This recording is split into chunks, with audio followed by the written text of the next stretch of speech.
할렐루야. 사랑하는 대강의 가족 여러분, 오늘 하루도 하나님의 말씀과 동행하는 하루 되길 소망합니다. 오늘 말씀은 출애굽기 16장 6절에서 9절 말씀입니다.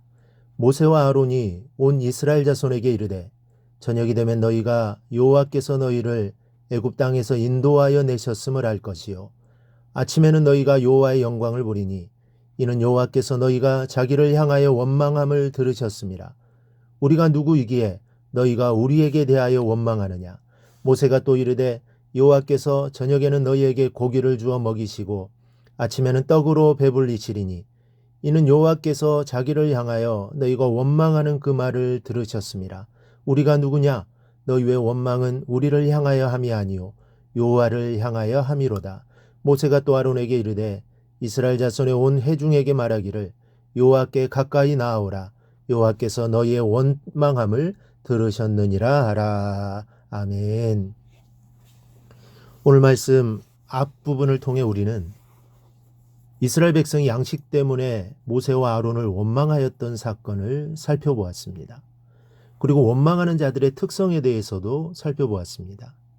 하지만 하나님은 그들의 원망을 나무라시지 않으시고 일용할 양식을 허락하셨습니다.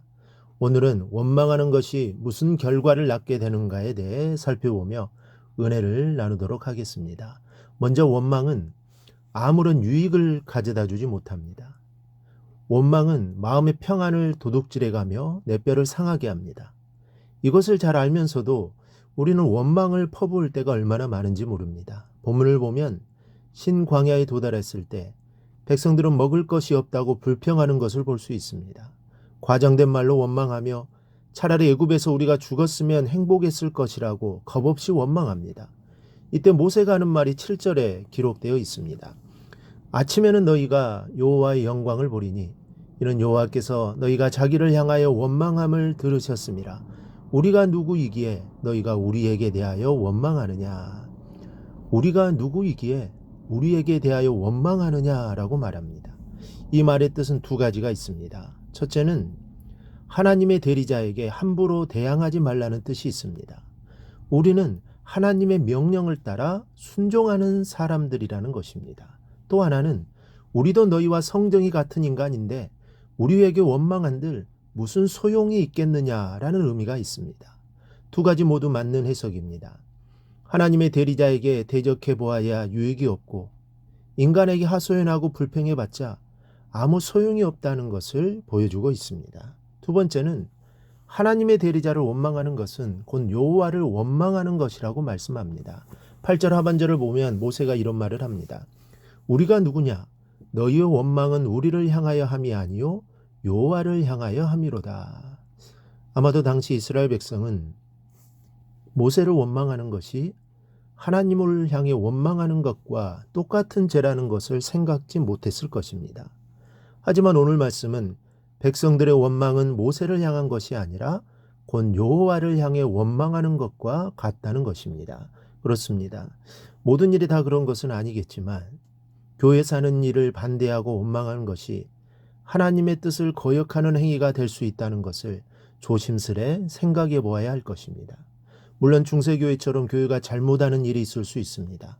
그래서 우리는 깨어 근신해야 하는 것이며 주의 뜻을 찾기 위해 우리의 욕심을 깨트리는 작업을 게을리해서는 안 되는 것입니다. 반대로 교회에서 행하는 주님의 일을 반대하며 원망하는 사람이 있다면 이보다 슬픈 일은 없을 것입니다. 그러므로 인간적인 생각 때문에 만에 하나라도 진리를 거스러 행하는 일이 있어서는 안 되겠습니다. 교회를 반대하고 하나님의 대리자를 거역하는 것이 곧 여호와를 거역하는 것이 될 수 있기 때문입니다. 그러므로 우리는 원망을 버리고 여호와께로 나아가야 합니다. 9절을 보니 모세가 백성에게 이런 명령을 하더랍니다. 여호와께 가까이 나아오라. 즉 여호와를 원망하지 말고 하나님께로 가까이 나와 여호와의 말씀에 귀를 기울이라는 것입니다. 여기에서 모세는 이스라엘 백성들에게 그들의 문제를 해결해 주실 분이 누구인지 분명히 밝히고 있습니다. 오직 여호와 하나님만이 인간의 모든 문제를 완벽하게 해결해 주실 수 있는 유일한 분이십니다.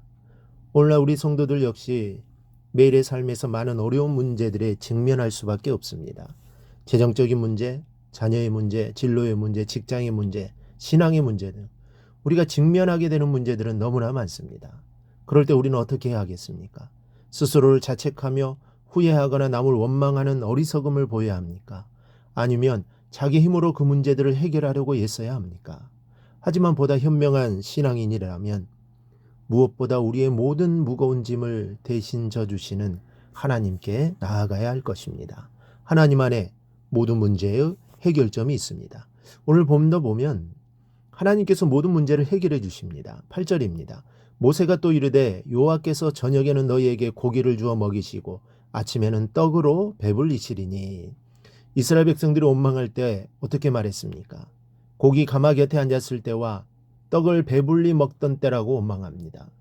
애굽에서의 시절을 과장되게 말하며 원망을 토로했습니다. 그런데 하나님은 고기를 주어 먹이고 떡으로 배불리게 하겠다고 하십니다.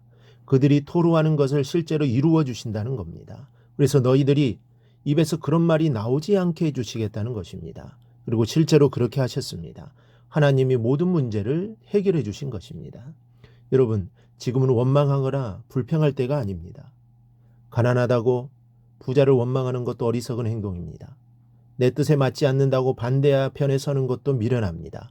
원망한다고 해결될 것은 아무것도 없습니다. 원망하는 것이 아니라 여호와께로 가까이 나아가 말씀에 귀를 기울이고 기도에 힘쓰는 믿음의 자세야말로 가장 현명하고 성숙한 신앙인의 자세가 아닌가 생각합니다. 왜냐하면 하나님 안에 모든 문제의 답이 있기 때문입니다. 하나님이 하시면 모든 것이 가능하기 때문입니다. 그러므로 이제는 우리의 상황으로 인해 원망하거나 불평하지 말고 하나님께 모든 것 맡기고 하나님의 도우심을 구하는 삶을 살아갈 수 있기를 바랍니다. 그리할 때 모든 것을 이루어 주시는 하나님의 은혜가 삶 위에 풍성하게 임하게 될 것입니다. 오늘 하루도 하나님만 의지하며 바라보는 삶이 되기를 주님의 이름으로 축원합니다.